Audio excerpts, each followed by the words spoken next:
예수님께서 하늘나라는 여기 있다 저기 있다 하는 것이 아니고 너희 안에 있다라고 말씀하셨습니다. 동의하십니까? 누가복음 17장 21절에 보니까 하늘나라가 언제 임합니까? 하고 예수님께 물었습니다. 여기 있다 저기 있다 하는 것이 못하리니 하늘나라는 너희 안에 있다. 다 동의하십니까? 저는 오늘 저녁을 먹으면서 몇 분하고 같이 식사를 했는데 가만히 보니까 나는 오늘 저녁 설교 때문에 걱정이 태산 같은데 그분들은 전혀 걱정 없이 식사하시는 것 같더라고요. 왜 제가 걱정이 태산 같을까요? 제가 평생 목사했으니까 여기 와서 5번 설교하는 거 아무것도 아니에요.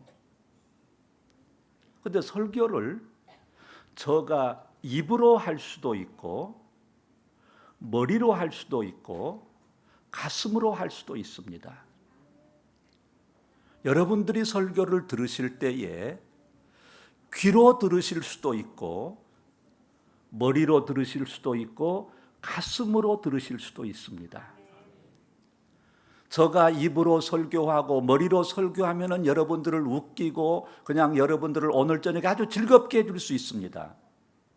그러나 여러분의 삶에는 변화가 일어나지 않을 겁니다. 제가 마음으로 설교해야 될 것이고 여러분들이 저 설교를 귀로 듣거나 머리로 들어봤자 그것은 울림이 잠깐입니다.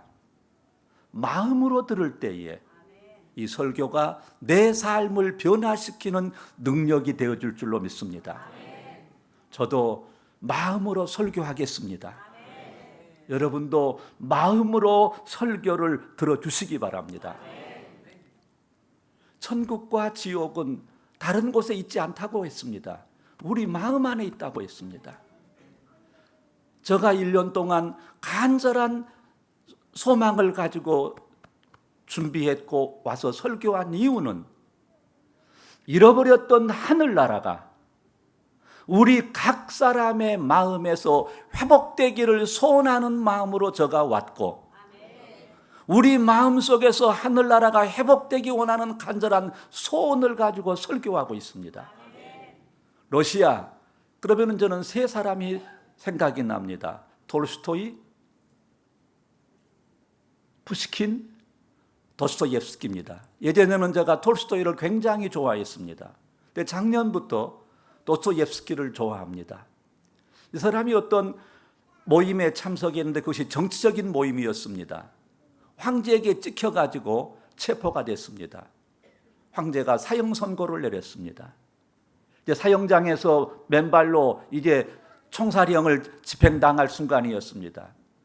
이제 자기가 이제 죽을 준비해라 해서 5분 남았다.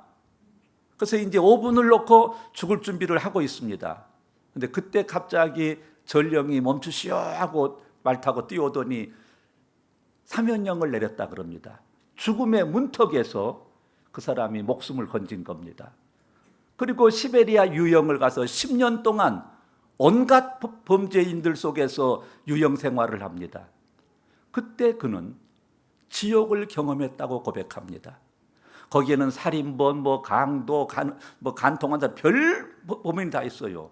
근데 그 속에는 도덕도 없고 예의도 없고 인격도 없고 오직 짐승처럼 본능대로 욕구대로 짐승처럼 사는 겁니다. 지식인이라는 이 사람으로서는 견딜 수가 없습니다. 거기에는 서로 미워하고 서로 증오하고 그냥 양육강식 그냥 이 정글입니다. 아하, 지옥은 따로 없구나. 서로 미워하고 서로 증오하는 것이 지옥이구나. 이걸 깨달았습니다. 그럼 천국은 어딜까? 장소가 아니고 서로 용서하고 서로 사랑하는 것이 천국이구나. 이걸 깨닫고 그가 하나님의 큰 은혜를 깨달아서 카라마조프가라는 형제들이라는 책 속에서 그것을 우리에게 전해주고 있습니다. 우리의 가정을 한번 살펴보십시오. 우리의 가정이 천국입니까? 지옥입니까? 우리의 교회가 천국입니까? 지옥입니까? 서로 미워하고 서로 증오하고 서로 용서하지 못한다면 교회 아니라 교회 할아버지라도 거기는 지옥입니다. 그런데 초막이라 해도 거기에서 서로 용서하고 서로 사랑하면 그것이 하늘나라가 되는 것입니다. 지금 우리가 예배 전에 찬양을 열심히 했습니다. 인도하신 목사님이 가사 하나를 설명하면서 우리에게 이해했고 우리가 아멘을 했고 기도를 했습니다. 그런데 이것이 우리가 그렇게 찬양했고 믿습니다 했다고 되는 게 아닙니다. 예수님께서 너희들이 제단에 와서 예물을 드리다가 형제에게 원망 들을 만한 일이 있으면은 가서 먼저 그것을 다 화해하고 그러고 와서 예배를 드려야 내가 받을 수가 있다. 오늘 한국 교회들이 지금 어려운 것은 서로 시기하고 서로 질투하고 예배는 거룩하게 드려놓고 당회 때는 박이 터지라고 싸우고 큰 싸우다가 또 저녁 예배 거룩하게 드리고 저는 생각해 봤어요. 그 예배를 하나님이 받으실 수 있을까? 우리가 아무리 드린다고 드려도 그분이 연락을 하셔야 되는 것이지 그분이 연락 안 하시면 의미가 없지 않습니까? 헌금이 많고 예배 시간이 중요한 것이 아니라 하늘나라는 여기 있고 저기 있는 것이 아니라 우리 마음 안에 있다 그랬는데 내 마음 안에 증오와 미움과 저주가 가득하면 어떻게 하늘나라가 내게서 경험되겠냔 말입니다. 내가 용서하고 이해하고 사랑할 때에 하늘나라가 이루어지는 것이죠. 그 왜 이런 일이 생겼을까? 그 김영석 교수님이 그런 얘기를 해요. 은퇴한 교수들 모임에 갔었는데 한 분이 이번에 영문과의 아무개 교수가 이번에 회갑이래. 이렇게 한 교수가 그 친구 봐. 아직 철도 안 들었는데 회갑이네. 이 얘기는 당신들이 은퇴하고 그렇게 나이를 들어보니까 자기 역시 회갑 때까지 철이 안 들었다는 겁니다. 그래서 그분이 그럽니다. 내가 지금 이제 2020년이니까 101살이 됐습니다, 이분이.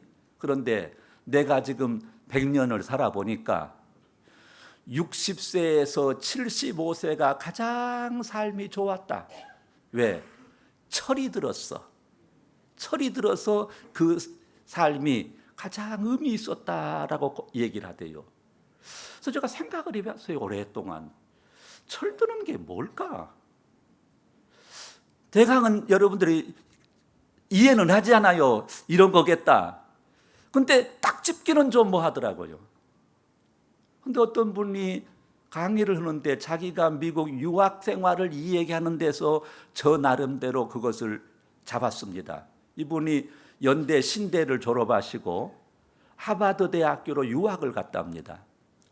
그런데 방마다 화장실이 있는데 네 사람이 거하는 방에는 화장실이 없어요. 그래서 그 네 사람에게 화장실 하나를 지정해 주면서 당신 넷이서 이 화장실을 공동으로 쓰고 관리도 공동으로 하고 청소도 해라.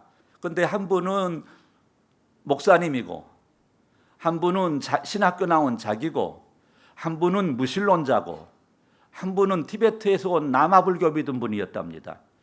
근데 이 목사님은 몸에서 냄새가 많이 나요.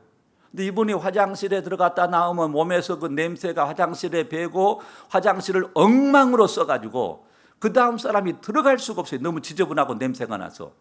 몇 번을 그것을 경험한 다음에 이 영리한 한국분이 야, 나는 오늘부터 이 화장실 안 쓴다. 나는 체육관 화장실을 쓸 터이니까 이제 청소 너희끼리 해. 그 자기는 멀리 떨어진 체육관 화장실을 썼답니다. 그리고 몇 달을 그렇게 지내다가 하루 저녁에 자다가 저녁에 쉬가 마리워서 멀리 체육관까지 가기 뭐해서 이제 그 화장실을 갔대요. 근데 깨끗하더래요. 이상하다. 근데 1년이 지난 다음에 네 사람이 모일 자리가 있었는데 그 무신론자가 자기를 가리키면서 네가 믿는 신을 믿는 가짜요. 그리고 그 화장실을 어지럽히는 목사님께서 네가 믿는 신을 믿으면 쓰레기통이래. 그리고 남아불고 믿은 사람한테 네가 믿는 신은 진짜요 이러더랍니다. 그래서 이 친구가 무슨 소리를 하는 거요? 그랬더니 1년여 동안 그 목사님은 화장실을 계속 엉망으로 만들어놔요.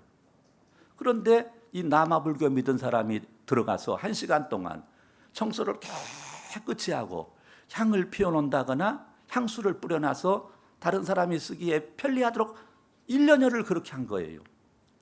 무신론자가 가만히 보니까 니는 피해서 도망갔으니까 네가 믿는 신은 가짜 같아. 그리고 니는 계속 화장실을 쓰레기통으로 만들고 가니까 네가 믿는 신을 믿으면 쓰레기통이 될 것 같아. 근데 남아불교 믿는 사람은 그렇게 너가 1년 내 청소를 깨끗이 한 것 보니까 네가 믿는 신은 진짜요 이러더랍니다. 저는 가만히 생각을 해봤어요. 나는 그 네 사람 중에 누구였을까? 판단하는 사람이었을까? 도망간 사람이었을까? 화장실을 어지럽히는 사람이었을까? 청소한 사람이었을까? 누구였을 것 같아요? 좋게 좀 해주세요. 나는 청소할 사람이라고 내 스스로 생각했습니다. 근데 나는 한 달짜리 청소하는 사람. 한 달 열심히 합니다. 그런데도 그 인간이 어지럽히면 야, 내가 한국서 여기까지 청소를 온 줄 아냐 이놈의 새끼가. 염치가 있어 사람이. 내가 그렇게 하면 너도 이제 네가 해야지. 그리고 혼을 내는데도 그러면 나는 안 해버려요. 그걸 가만히 생각을 해봤어요. 목사고 하버드 대학교 올 정도까지 머리가 수제입니다. 그런데 철이 안 들어 놓으니까 남이 얼마나 불편한지 얼마나 힘들어 생각이 없어요. 지만 좋으면 돼. 우리가 믿음 좋다고 기도 열심히 많이 했다고 성경 많이 한다고 철든 거 아닙니다. 그렇게 남을 힘들게 하면 그 뭐예요? 근데 이 사람은 영리에서 도망가 버렸어요. 근데 남아불교 믿은 사람은 1년 동안 큰 소리 없이 뭐 왜 그러냐 마냐 따질 것도 없고 그냥 청소를 다 해줬대요. 자, 누가 철 없는 사람이고 누가 철든 사람입니까? 그 목사님이란 분은 철이 안 들었어. 믿음은 좋은 모양인데 그렇게 남이 불편한 것을 생각 안 쓰고 치만 그냥 어지럽혀.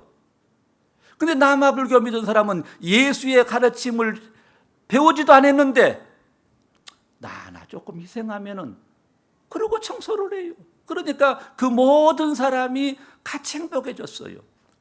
옆에 분 얼굴을 가만히 보십시오. 옆에 분이. 그 옆에 분이 청소했을 것 같아요. 도망갔을 것 같아요.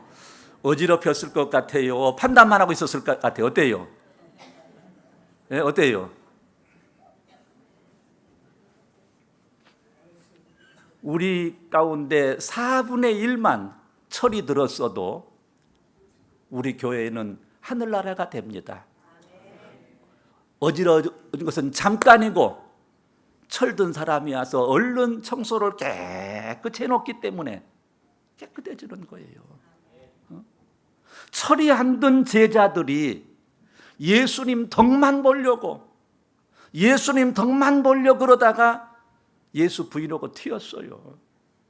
그런데 오순절날 성령을 통해서 자기 부인이라고 철이 드니까 철든 그 사람들이 너와 내가 한마음 한뜻이 되고 유무상통하고 서로 용서하고 서로 배려해서 하늘나라를 그들이 만들어냈습니다.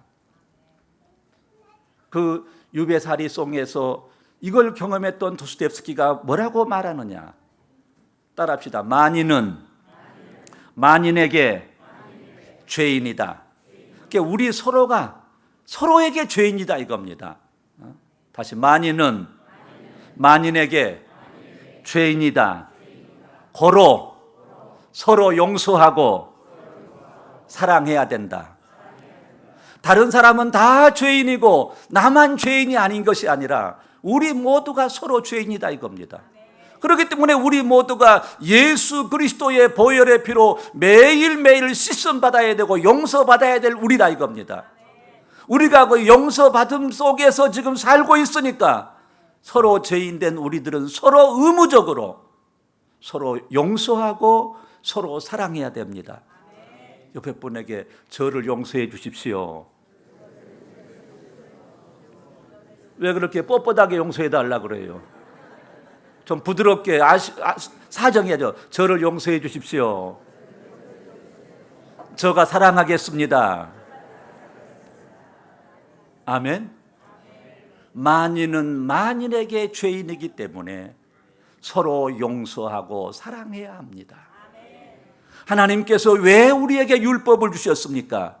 우리가 그 율법을 다 지키라고요? 못 지키는 거 아셔요.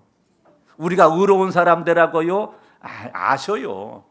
우리에게 율법을 주신 이유는 너가 죄인인 것을 자각하고 예수 앞으로 나오라는 겁니다. 나는 구제불능의 죄인인 것을 인정하고 예수 앞으로 나오라는 겁니다. 지금 이 말씀을 들을 때 몇 분은 나는 그래도 하루에 기도를 몇 시간씩 했어. 우리 교회를 내가 몇십 년씩 섬겼어. 자기가 충성한 그것이 생각날 겁니다. 도스토옙스키는 카라마조프가의 형제들이라는 그 책에서 하나님의 은혜를 양파 한 뿌리라는 이 얘기로 설명을 해주고 있습니다. 어떤 할머니가 도스토옙스키는 선한 일을 안 해서 지옥 갔다라고 표현을 합니다. 근데 단테는 신곡에서 이러이러한 죄를 지었기 때문에 지옥 갔다라고 말합니다. 지옥은 똑같이 가는데 이유가 달라요. 단테는 죄를 지어서 갔고 도스토옙스키는 착한 일을 안 해서 갔다고 합니다. 어떤 할머니가 평생 착한 일 한 적이 없어요. 지옥에를 갔습니다.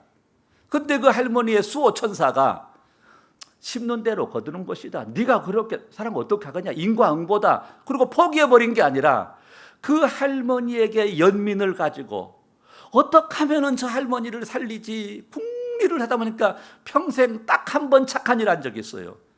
지나가는 거지에게 양파 한 뿌리를 준 것을 기억해냈습니다. 그래서 천사가 하나님한테 하나님 그 할머니가 착한 일을 했어요. 그 양파 한 뿌리를 줬어요. 이렇게 살려주시죠. 하나님이 좋다. 그러면 그 양파를 가지고 가서 지옥에서 그걸 붙잡고 올라오라 그래라.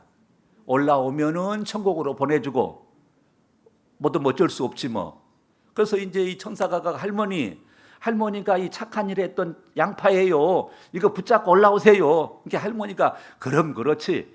그리고 이제 올라오는데 지금 지옥에 떨어지는 사람들이 빠이빠이 했을까요? 같이 살자고 막 매달리는 거예요. 이때 할머니가 이제 발로 차는 거예요. 나는 착한 일에서 니들은 아니잖아. 이거 내 양파야. 그리고 막 난리를 칩니다. 그러면 양파 하나가 그 여러 사람을 지탱할 수 있어요? 뚝 부러집니다. 그래서 지옥에 다시 떨어져 버려요.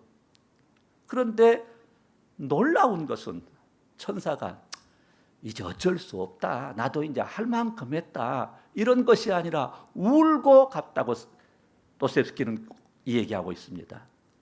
이 뜻이 뭐냐? 양파 한 뿌리가 지금 저가 평생 목사한 의가 될 수 있겠죠.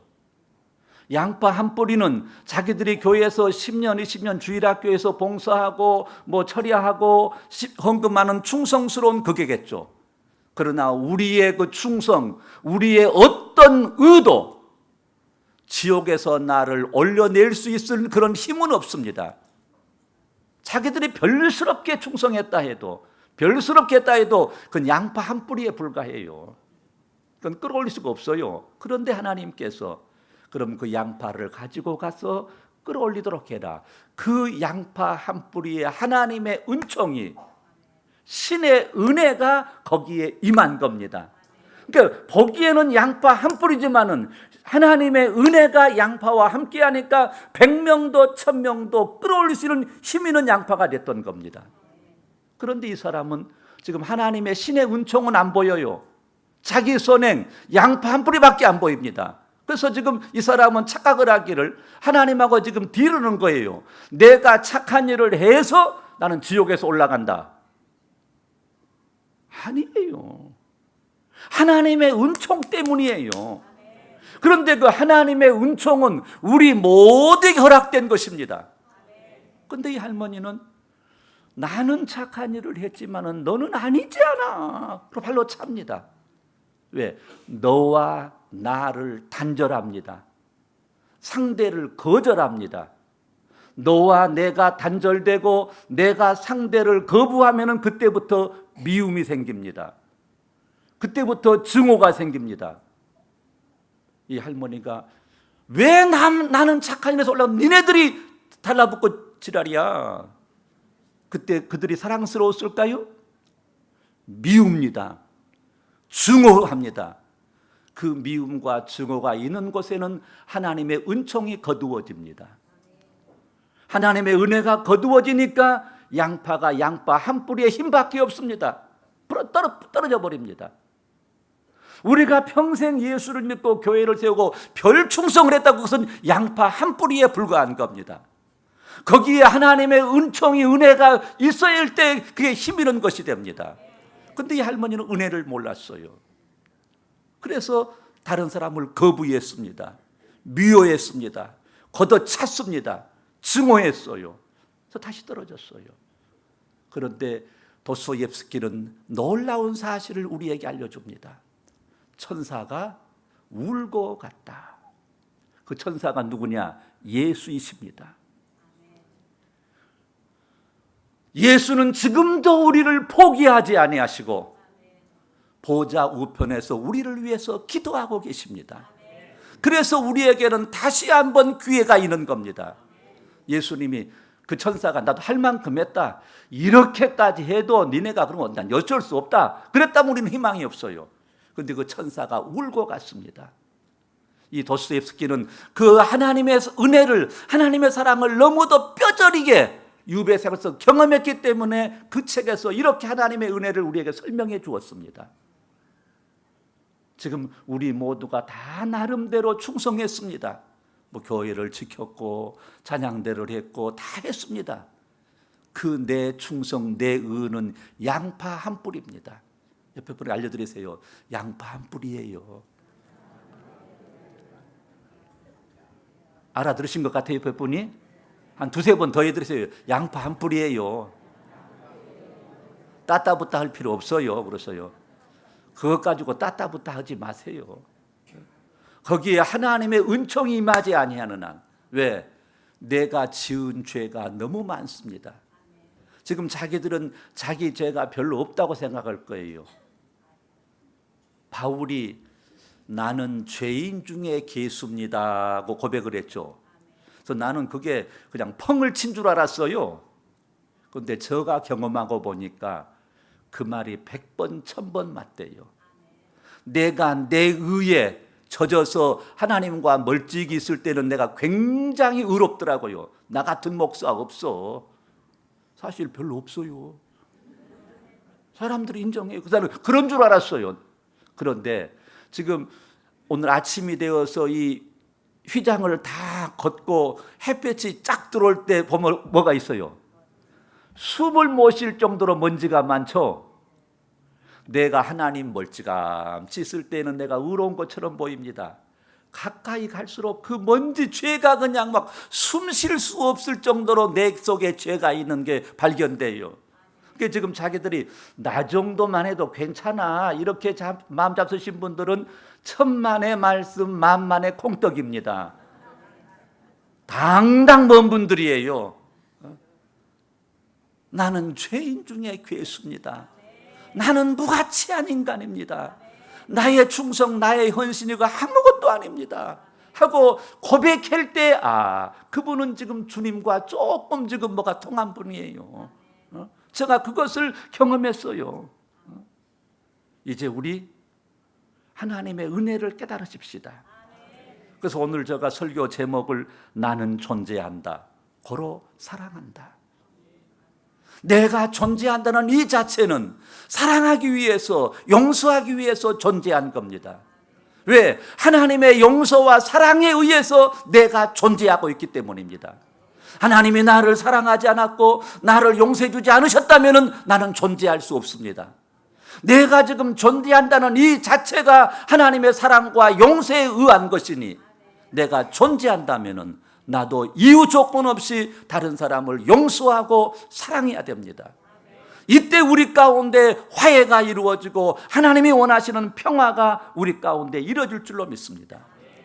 제가 얼마 전에 철든 분 한 분을 봤어요. 이분이 1991년도에 사법고시를 봤대요. 그런데 그해 약 16,000명이 그 사법고시 응시를 했답니다. 근데 287명이 합격을 했대요. 근데 자기 합격했대요. 근데 이분은 생각이 있는 분이더라고요. 보통 사람 같으면은 내가 16,000명까지 287등 됐구나. 절대 가만히 생각을 하니까 그 16,000명 가운데 합격할 수 있는 실력을 갖춘 사람은 2,000명은 되겠더랍니다. 다들 그냥 공부를 열심히 하니까 2,000명은 다 합격할 수 있는 실력인데 그 중에서 그날 해필 몇천 페이지의 책에서 나오는 것이 하필 지가 공부한 게 나와가지고 운이 좋아서 내가 합격한 것이지 내가 287등은 아니다는 걸 알았답니다. 우리로 하면은 2,000명은 실력은 다 똑같은데 하나님의 은혜로 합격을 한 것이죠. 그래서 자기는 내가 이렇게 운으로 2,000명 똑같은 실력 속에서 그냥 그 중에 한 5명은 진짜 들만한 천재들이 있답니다. 근데 나머지는 비슷해다예요. 그래서 나는 이렇게 운으로 됐으니까 나는 정의로운 검사가 돼야 되겠다라고 했답니다. 근데 지금 우리들 생각에 사법고시에 패스면 행복할 것 같죠? 근데 그분이 그걸 경험했어요. 합격할 때는 굉장히 기분이 좋더랍니다. 근데 사법연수원에 가서 딱 근데 거기서 딱 나뉘더래요. 서울대 출신과 비서울대 출신. 서울대 출신은 우쭐르고 비서울대 출신은 아이고 기죽어. 이렇게 딱 나뉘더래요. 또 보니까 서울대 출신이라고 다 똑같지 않더래요. 재학 중에 합격한 사람과 졸업 후에 합격한 사람 또 나뉘더랍니다. 졸업 후에 합격한 사람은 기죽고 재학 중에 합격한 사람이 기가 살더랍니다.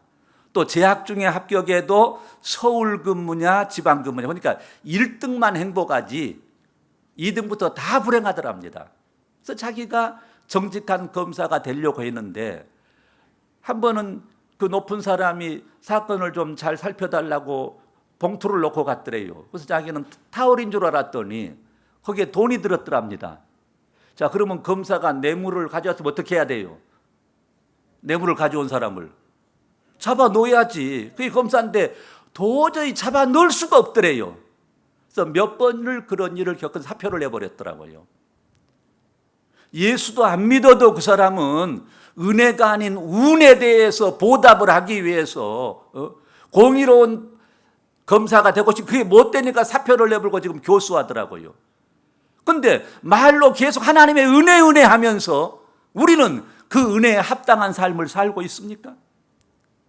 그 은혜에 보답하는 삶을 살려고 하고 있습니까? 계속 복만 달라고 그러고 계속 성공만 하려고 그런다면 은혜를 모르는 거죠. 아닙니다. 나이에 나됨은 하나님의 은혜요. 그 은혜가 헛되지 아니해서 내가 다른 사도보다 설교도 잘하고 선교도 잘하고 교회도 많이 개척했고 11조도 많이 했고 철학기도 이 모든 것도 내가 한 것이 아니라 누구의 은혜다? 하나님의 은혜라는 겁니다. 그러니 우리는 누르러도 눈물로써 못 갚을 줄 알아 몸 밖에 드릴 것 없어 이 몸 바칩니다. 이 고백이 매 순간 우리에게서는 계속돼야 됩니다. 오늘 그렇다고 너무 낙심하지 마십시오. 베드로라는 사람을 한번 봅시다. 예수님을 바닷가에서 예수님 말씀대로 순종했더니 저녁내 허탕쳤던 그물이 터지도록 잡힌 걸 보고 예수 앞에 무릎을 꿇습니다. 저는 죄인입니다. 저를 떠나가 주십시오. 이때 예수님이 나를 따라와라. 내가 너를 사람 낚는 어부로 만들어 줄게. 그래서 열심히 예수를 따라다녔습니다. 예수님이 너희들은 나를 누구로 하느냐? 주는 그리스도시요 살아계신 하나님의 아들이라고 확실한 신앙 고백을 했습니다. 예수님이 천국 열쇠를 맡겨줄 정도로 대단했습니다. 그런데 예수님께서 고난당해서 죽을 거에 대해서 이야기했더니 그러지 말라고 만류했습니다. 예수님이 너는 하나님의 일은 생각하지 아니하고 사람의 일만 생각하는 놈이구나. 너가 아무리 신앙 고백하고 믿음이 좋다 해도 하나님의 일보다 사람의 일을 우선으로 두는 놈은 사탄이다. 호되게 책망을 받습니다. 정신이 바짝 났겠죠. 예수님, 너 정신 차려. 이제 분명히 너가 나를 따라오려거든 먼저 너 자신을 부인하고 날마다 자기 십자가를 짊어지고 따라올 수 있냐? 예, 그렇게 하겠습니다. 얼마 후에 예수님의 여론이 안 좋아지니까 주변에 있는 제자들이 한 사람 두 사람 떠나갑니다. 이때 예수님께서 너희도 나를 떠나갈 거냐? 그때 베드로가 뭐라 그랬죠? 주여, 영생의 말씀이 여기 있사온데 우리가 네게로 가오리까? 그러면서 나는 절대 예수님 안 떠납니다. 나는 예수님과 생사과락을 같이 할 겁니다. 예수님이 연서르고 있네. 네가 내일 새벽에 닭 울기 전에 3번 나를 부인. 예수님 서운한 말씀이시네. 예? 무슨 그런 말씀이시냐고 큰 소리 꽝꽝 쳤던 그가 예수를 부인했습니다. 그때 잡혀있던 예수님의 눈길과 자기 눈길이 마주칩니다. 그때 그가 통곡을 합니다. 통곡을 해요. 그러나 끝내 예수님과 약속을 지키지 못했습니다. 부활하신 예수님이 1절 책망하시지 않습니다. 마지막 만찬을 하시면서 베드로야, 너 나를 사랑하니? 예, 내 양을 쳐라. 다시 또 베드로야, 정말로 너 나 사랑하니? 예, 내 양을 먹여라. 3번째 또 물으시니까 예수님 하시잖아요. 나 정말로 사랑해요. 내 양을 쳐라. 그러더니 예수님께서 이제 너가 예수님이 베드로에게 맡긴 양은 순한 양이에요? 찌락소들이에요? 보통 복잡한 양들이 아닙니다.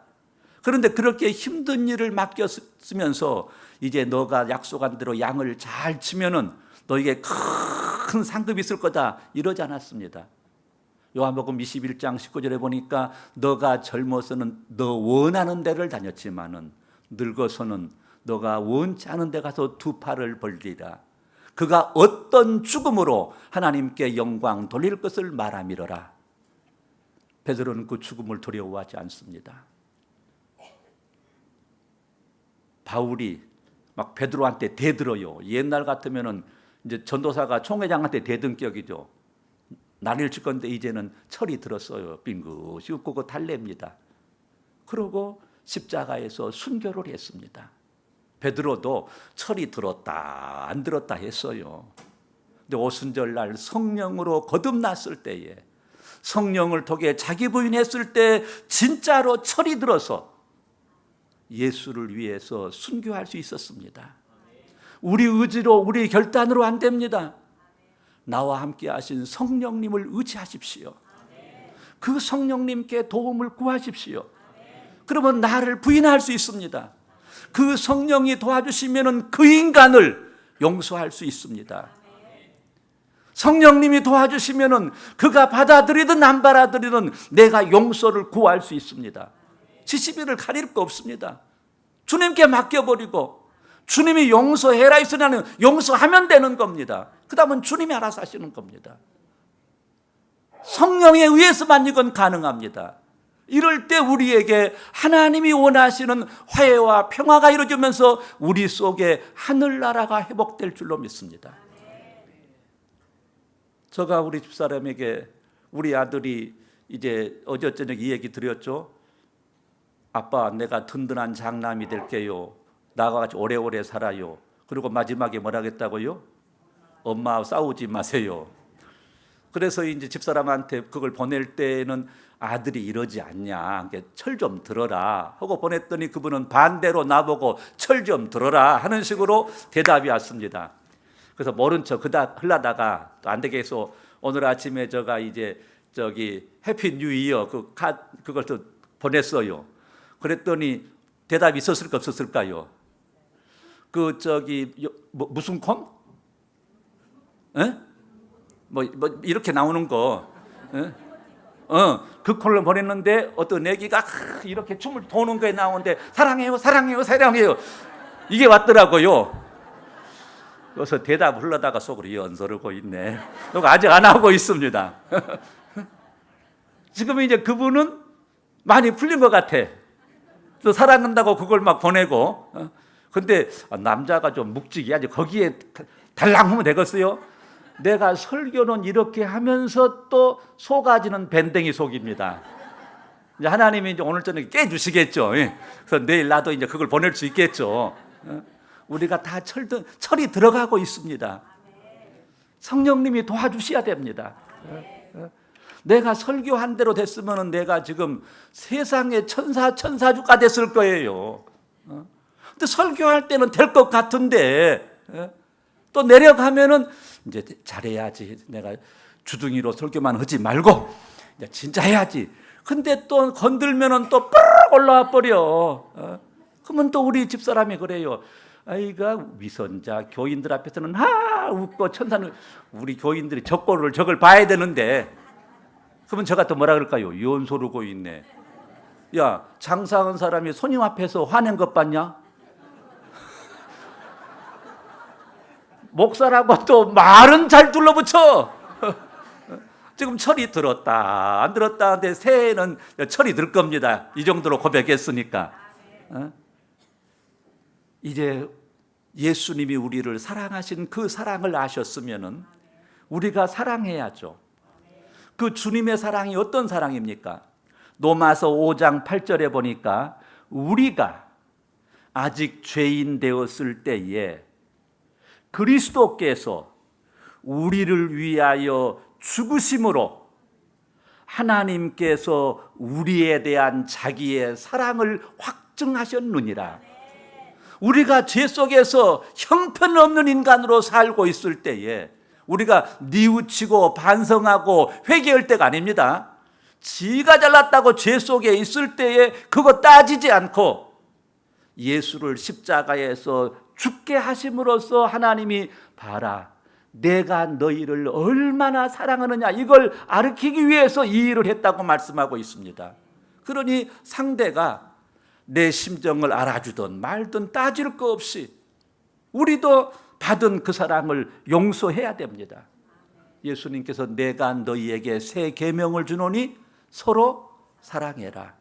전 그 인간을 사랑할 수 없으면 내가 너희를 사랑한 것처럼 그걸 생각해서 너도 그 인간을 사랑해라.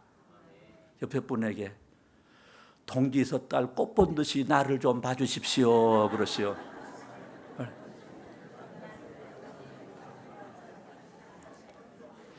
요즘은 뭐 동지 섣달에도 꽃이 많으니까 뭐 별거 없지만은 우리가 그 마음으로 서로를 용납하고 서로를 봐주면 돼요. 저는 멍청하니까 하나님께서 우리 아들들을 통해서 시청각 교육으로 깨닫게 해줘요. 지금 우리 막내가 시운 하나에 얻은 아들이 지금 대학교 2학년입니다. 그런데 주말에 오질 않아요, 오라 그래도. 그러면 내가 주일날이 되면은 8시에 여수서 출발하면은 대전에 10시 40분쯤 도착을 해요. 빨리 가서. 그러면 같이 예배를 드리고 점심을 먹고 이제 내려옵니다. 근데 이 친구는 뭐하러 왔냐는 거요. 지난 주일 갔더니 새벽에 가서 나 오늘 어디 가니까 오지 마시오. 그래서 내가 그래도 갈란다. 미리 약속했지 않냐. 그랬더니 그만 1시까지는 집에 없습니다. 갔더니 정말로 없어요. 그래서 이제 가서 예배를 드리고 왔더니 1시 반인지도 안 왔어요. 전화도 안 받고. 근데 12시라 되니까 전화 갔어요. 지금 가고 있습니다. 2시 반이 돼도 안 와요. 그래서 그냥 내가 내려왔어요. 왜? 이제 한 30분 기다리면 오겠죠. 근데 이미 그때는 내가 화가 났어. 화난 상태에서 만나면은 그 귀한 아들한테 내가 안 좋은 말이 날 것 같아서 내려왔어요. 그 다음 주에도 안 와요. 또 올라갔습니다. 올라가서 짐 차에 싣고 모시고 와. 그런데 그렇게 나는 좋았어. 그놈은 그렇게 나를 귀찮아하는데 나 혼자 좋아 죽겠어요. 그놈이 이쁜 짓을 해서가 아니라 그 존재 자체가 이뻐 죽겠어요. 그냥 내 전화 받는 그것만도 이뻐 죽겠어요. 그래서 전화 딱 받으면 세상에 이렇게 이쁜 아들이 어디가 있을까니? 그럼 이제 기분 가만히 있고 기분 좋으면 여기요. 그럼 오면 미치겠는가? 그러니까 우리 집사람이 참 천생연분이다. 나한테 그렇게 10분의 1만 해봐. 내가 얻고 살지. 근데 나도 모르게 존재 자체가 이뻐 죽겠어요. 그래서 내가 가만히 생각해. 왜 내가 이럴까? 내가 미친놈이 아닌데. 아하, 하나님이 나를, 존재 자체를 나를 이뻐하시는 이것을 나로 깨닫게 하려고 이 마음을 주셨구나. 자기들이 헌금 많이 해서 철학교 잘해서가 아니라 자기들의 존재 자체를 하나님이 그냥 이뻐 죽겠대요. 너의 하나님 여호와가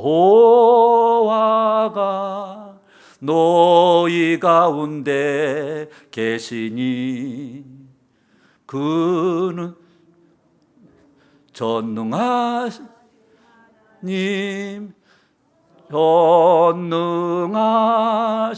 주 그가 너로 인하여 기쁨을 이기지 못하시며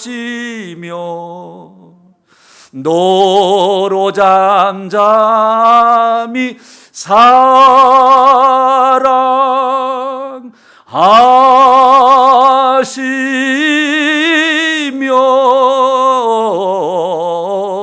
그러니까 하나님이 우리를 보고 좋아서 그 기쁨을 이기지를 못하고 어쩔 줄을 모르신다는 겁니다. 그걸 우리 아들을 통해서 내가 깨달았어요.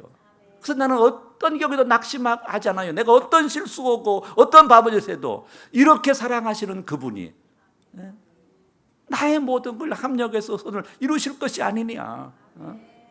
오늘 이 사랑을 우리가 지금 받고 있습니다. 다시 만인은 만인에게 죄인입니다. 하나님의 은혜로 내가 존재합니다. 서로 우리는 서로 용서하고 사랑해야 합니다. 아멘. 오늘 성경은 말합니다. 만물의 마지막이 가까웠으니 그러므로 너희는 정신을 차리고, 그냥 기도해라 하지 않으세요? 정신을 차리고 근신하여 기도하라. 예수님이 겟세마네 동산에서 땀방울 핏방울 흘려 기도하셨기 때문에 그 십자가에 승리할 수 있었습니다. 베드로는, 그 제자들은 예수님께서 야, 내가 심히 지금 민망해서 죽을 지경이다. 니네들 나를 위해서 기도 좀 해달라. 근데 그 친구들 어떻게 했어요? 졸아버렸어요. 그래서 예수 부인하고 도망갔던 거예요. 우리가 근신하고 깨워서 기도해야 됩니다. 마귀가 우는 사자처럼 우리를 노리고 있어요. 정신을 바짝 차리고 계속 기도하십시오. 이때 우리가 용서하고 사랑할 수 있습니다. 그 다음에 보니까 무엇보다도 서로 사랑할지니 사랑은 허다한 죄를 덮느니라. 우리가 서로 용서 못한 것은 사랑이 없기 때문에 그러는 겁니다. 베드로전서 1장 22절에 보니까 너희가 진리를 순종함으로 너희 영혼을 깨끗하게 하여 거짓이 없이 형제를 사랑하기를 이르렀으니 마음으로 뜨겁게 서로 사랑하라. 우리 영혼이 깨끗해지면은 형제를 뜨겁게 사랑할 수가 있습니다. 우리 사랑하면은 다 허물을 덮어줄 수 있어요. 주기도문에 그랬죠. 우리가 우리에게 죄 지은 자를 사해 준 것처럼 우리 죄를, 내가 다른 사람을 용서하니 주님도 우리를 용서할 수가 없대요. 우리가 서로 용서해야 주님도 우리를 용서하실 수가 있답니다. 사랑은 허다한 죄를 덮습니다. 사랑은 하면서 용서를 못한 사람은 병든 겁니다. 자기는 용서 안 하면서 사랑만 요구하는 사람은 마귀 쫄병입니다. 우리는 사랑한다면은 그 모든 허물을 덮을 수 있어야 됩니다. 그러할 때 이곳에서 하나님의 평화가 이루어질 줄로 믿습니다. 그 다음에 서로 대접하기를 원망 없이 하고 각각 은사를 받은 대로 하나님의 여러 가지 은혜를 맡은 선한 청지기 같이 서로 봉사하라. 내가 나눠줄 힘이 있는 한 부지런히 베풀어라는 겁니다. 부지런히 나누고 베풀어라는 겁니다. 그 다음에 만일 누가 말하려면 하나님의 말씀을 하는 것 같이 하고 누가 봉사하려면 하나님의 공급하시는 힘으로 하는 것 같이 하라. 내 것으로 생색내는 것처럼 오지 말고 나는 하나님의 것을 전달, 배달부로 생각하고 그런 마음으로 서로 봉사를 해라. 왜 그렇게 해야 되느냐? 이는 범사에 예수 그리스도로 말미암아 하나님이 영광 받으시게 하려 함이니 그에게 영광과 권능이 세세 무궁하도록 있느니라. 아멘. 우리가 생색내면 하나님 영광을 받지 못하셔요. 하나님의 것으로 내가 배달부 심정으로 서로 섬기고 서로 베풀 때에 하나님께서 영광을 받으셔야 된단 말입니다. 우리가 영광을 가로치면 안 돼요. 우리는 계속 용서를 받고 살고 있는 사람들이기 때문에 철든 사람은 나의 나됨이 하나님의 은혜인 것을 압니다. 그래서 남의 짐을 져줍니다. 철든 사람은 남을 용서할 수 있습니다. 철든 사람은 남을 배려할 수 있습니다. 근데 철이 안 든 사람은 화장실을 어지럽고 남을 힘들게 해요. 옆에 분에게 우리 철 듭시다. 철 좀 듭시다. 예, 왜 자기는 째려보여? 철 들자 그러면 째려보지 뭐. 부드럽게 다시 우리 철 듭시다. 좀 아향을 떨면서 우리 철 듭시다. 우리 철 듭시다. 그러면은 우리가 하나님을 경외하고 이웃을 사랑해서 화해와 평화가 이루어집니다. 다시 만인은 만인에게 죄인이다. 나는 하나님의 은혜로 존재한다. 고로 서로 용서하고 사랑합시다. 자, 진짜죠? 그럼 일어나셔요. 찾아가셔서 저를 용서해 주십시오. 저가 사랑하겠습니다. 가서 빨리 찾아가셔서 저를 용서해 주십시오. 사랑하겠습니다. 빨리 세 사랑 2, 3시까지 고백하셔요.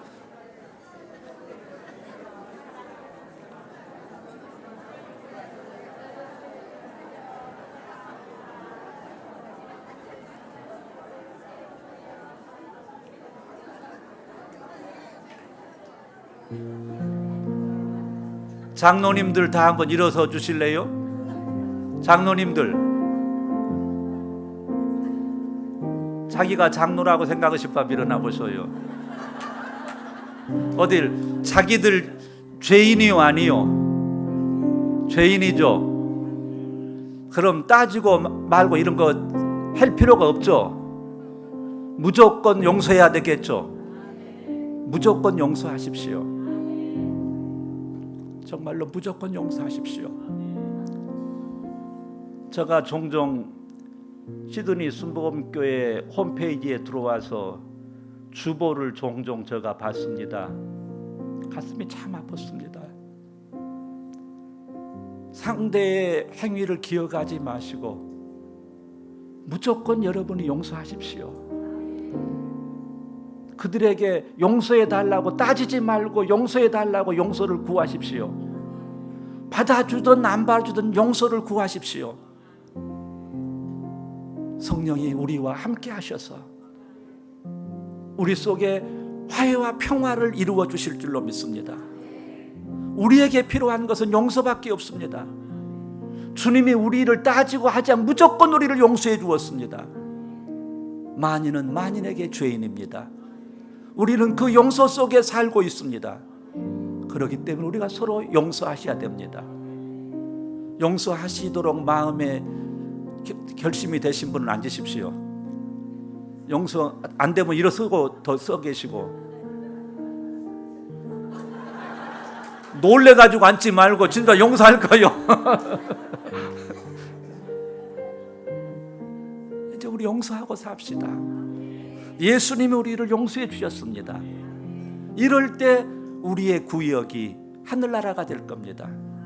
우리의 가정이 하늘나라가 될 겁니다. 우리 교회가 하늘나라를 회복할 줄로 믿습니다. 나는 예수님이 너무너무 멋있어요.